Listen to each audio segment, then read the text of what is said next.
William Dudley, an assignment, another low-tech assignment featuring my hands. And once again, examining scaffolding language, scaffolding learning, this time chapter 6, kind of a monster chapter, almost 50 pages. So anyways, Hammond discusses barriers and bridges for reading with comprehension. Barriers are reasons why the reading process breaks down for students learning a new language, obstacles to grasping the full meaning of what they read. Bridges are the various strategies to get students around these barriers.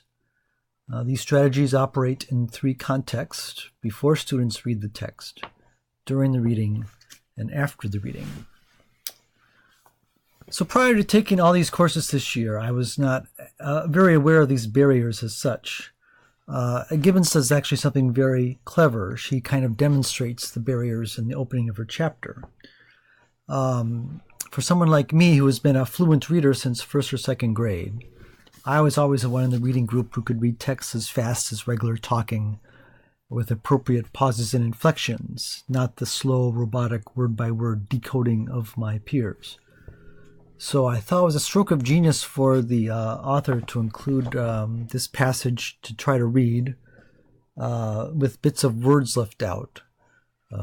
There has been a lot of debate over the past 10 years.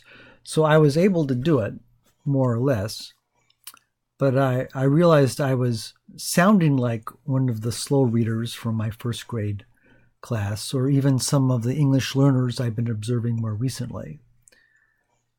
Furthermore, I think it's possible I was reliving what their mental experience was like. I was reading, going through this passage, and I was feeling impatient and frustrated, and feeling my brain is preoccupied so much with kind of decoding what these words are that I don't have any brain power left over for comprehension or deeper meaning. So this, and as well as these other examples on 137, 138, also made me more self-aware of how I deal with text on my own. I do employ various strategies, and I do rely on my own, quote, in the head, unquote, knowledge of subject matter, cultural knowledge, and semantics. I'm just as not conscious of doing it. Because I always thought, reading was just decoding, but really, she demonstrates that it's much more than that. So, by doing that, she made me much more open to looking at all these exercises after exercises that she provides in the rest of the chapter. I have noticed some of these exercises before when I'm subbing, and I must confess a lot of times my eyes were kind of rolling at all these things, especially before the reading. Okay, let's do this, and number and highlight and all this other stuff. And I'm thinking, just get to the text, man. Just what's with all this? But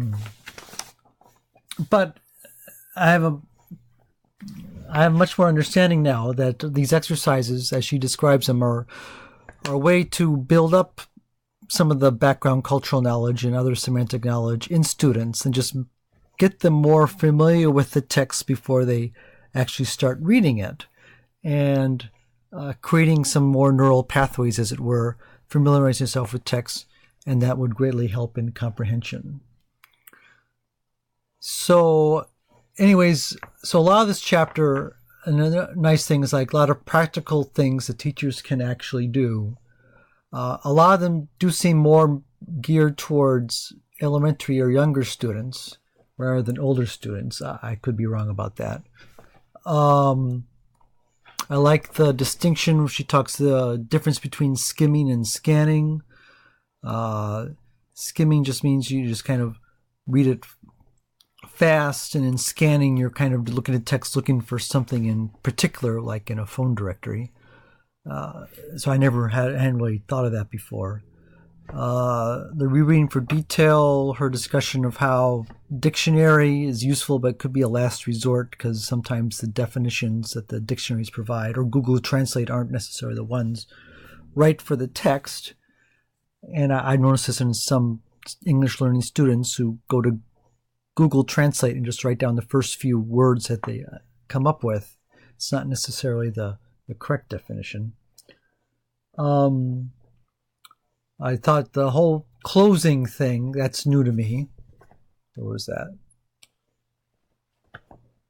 So kind of the puzzle of the missing word. So that seemed promising. True-false questions. I like the discussion of true-false and also whether they were from the literal statements or literally in the text or things that you can infer from the text. And actually I thought, maybe I could maybe make an assessment of true-false questions in which not only asking the student for true-false, but maybe have them label it as either literal or inferential. And this might be an example of explicit thinking or teaching tracks that she talks about back in page 156. So the chapter also talks about activities for phonemic or phoneme awareness and knowledge, and then also choosing books, which I thought could apply to articles or whatever text the teacher assigns to students.